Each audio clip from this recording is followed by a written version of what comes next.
तो आज हम क्लास 10 के एक ऐसे सवाल को देखने वाले हैं जो कि हो सकता है 100% की आपके बोर्ड के एग्जाम में आ सकता है। ऐसा मैं क्यों कह रहा हूं भाई, क्योंकि ये सवाल जो है वो 2019 में भी आई थी, 20 में भी और 22, 23 और 24 में भी आ चुकी है। तो इसीलिए हो सकता है कि इस बार भी आने के उसके चांस जो है वो 100% है। ठीक है, सवाल कह रहा है कि सिद्ध कीजिए कि रूट 3 एक अपरिमेय संख्या है। अब हमको तो पता है भाई कि रूट 3 एक अपरिमेय है, लेकिन हमको सिद्ध करके लाना है। तो जब भी ऐसी सवाल कहे तो आप उसके उल्टा काम करिए। कह रहा है कि रूट 3 बताइए कि एक अपरिमेय संख्या है, तो हमने भैया मान लिया है पहले से ही कि माना रूट 3 एक परिमेय संख्या है। जब आप किसी को परिमेय संख्या मान लेते हैं तो उसको पी बटा क्यू के रूप में लिख सकते हैं, जहां हमने लिखा है पी और क्यू जो है वो सहभाज्य गुणनखंड है। सहभाज्य का मतलब होता है कि यदि पी और क्यू एक के अलावा किसी से भी भाई विभाजित हुए, किसी से भी कटे, तब हम तुरंत कह देंगे भाई कि रूट 3 हमारा परिमेय नहीं है, रूट 3 क्या है, हमारा अपरिमेय है। यही हमको सिद्ध करना है। तो हमने इतना कर लिया है। अब हम क्या करेंगे, दोनों तरफ कर लेंगे स्क्वायर। जब दोनों तरफ आप स्क्वायर कर लोगे तो रूट 3 का स्क्वायर 3 होता है और पी बटे क्यू का स्क्वायर हो जाएगा पी स्क्वायर बटे में क्यू स्क्वायर। हमने इसका कर लिया तिर्यक गुणा, तो पी स्क्वायर एकम पी स्क्वायर हो गया, 3 का गुणा क्यू स्क्वायर में तो 3 क्यू स्क्वायर हो गया। अब पी स्क्वायर 3 कहां गया भाई, नीचे आ गया, बराबर में हो गया क्यू स्क्वायर। अब यहाँ ध्यान दीजिए, हमने बताया था पी और क्यू एक के अलावा किसी से विभाजित नहीं होने चाहिए। अब जब 3 पी स्क्वायर को काट रहा है, जाहिर सी बात है भाई 3 पी को भी काटेगा। 3 अगर पी स्क्वायर को काट रहा है तो 3 पी को भी काटेगा। तो हम हिंदी नहीं लिखेंगे,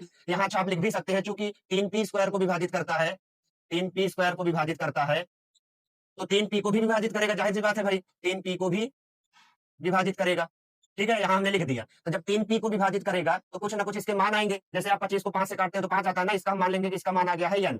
ठीक है, अब देखिए पी का 1 में पी हो गया, 3 का गुणा n में 3 n हो गया आपका समीकरण 2। अब इसी पी का मान आप समीकरण 1 में रख दीजिए। पी का मान हम किस में रख देंगे, समीकरण 1 में रख देने पर समीकरण 1 आपका है पी स्क्वायर बटे में 3 बराबर में क्या है भाई, तो क्यू स्क्वायर है। पी की जगह हमने 3n का स्क्वायर रख दिया और बटे में हो गया 3 बराबर में हो गया क्यू स्क्वायर। 3 का स्क्वायर 9 होता है, यानी हो गया 9 स्क्वायर बटे में 3 बराबर में क्यू स्क्वायर हो गया। 3 से 3 कट गया। यहाँ देखिए ये हो गया 3n स्क्वायर बराबर में क्यू स्क्वायर हो गया। ठीक है, तो एन स्क्वायर बराबर क्या हो जाएगा, क्यू स्क्वायर। 3 आपका आ गया नीचे।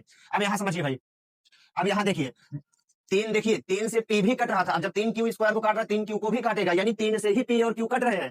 अब हमने बताया था कि एक के अलावा किसी से विभाजित नहीं हो सकते, क्योंकि पी क्यू को आपने सहभाज्य गुणनखंड माना है। तो जब ये दोनों 3 से कट रहे हैं तो हम कह देंगे भाई कि ये जो हमारा रूट 3 क्या है वो एक अपरिमेय संख्या, सॉरी एक परिमेय संख्या नहीं है। क्यों, क्योंकि ये सहभाज्य पी और क्यू सहभाज्य गुणनखंड है ही नहीं। इसीलिए हमारा क्या होगा, तो हम लिख देंगे डायरेक्ट, अतः रूट 3 क्या है, एक अपरिमेय है। क्या है भाई, अपरिमेय संख्या है। तो आप लोग हिंदी अगर लिखना चाहते हैं तो लिख लीजिए। ठीक है, एक अपरिमेय संख्या है।